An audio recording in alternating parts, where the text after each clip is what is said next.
నమస్కారం.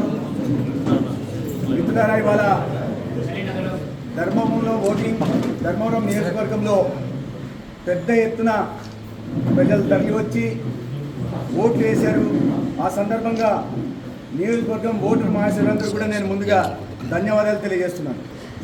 అయితే అనేక చోట్ల, ముఖ్యంగా ధర్మవరం పట్టణంలో ఉదయం ఈవీఎంలు మొరాయించడం వల్ల కానీ, ఇతర కారణాల వల్ల కానీ, లేదా ఎలక్షన్ కమిషన్ సరైన సౌకర్యాలు కల్పించకుండా బూతుల దగ్గర 1400 ఓటర్లు ఉన్న చోట చిన్న గదిలో పెట్టడం, ఓటర్లకు అనేక రకాలైన ఇబ్బందులు కలిగించి ఎండలో నిలబెట్టే ప్రయత్నం చేశారు.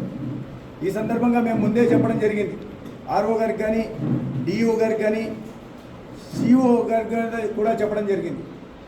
ఈ సందర్భంగా వాళ్ళకు ఎలక్షన్ కమిషన్కి మేము చేస్తున్న విన్నపం ఏమంటే, ఇవాళ బూతుల దగ్గర ఉంటున్న ప్రతి ఓటర్ని చివరి ఓటర్ దాకా ఓటు వేయించి పంపాలా. ఇది రాజ్యాంగం ప్రజలకు ఇచ్చిన హక్కు. వారు ఓటు వినియోగించుకునేలాగా చేయాల్సిన బాధ్యత ఎలక్షన్ కమిషన్ది. అయితే దీంట్లో ప్రధానంగా మేము ముందే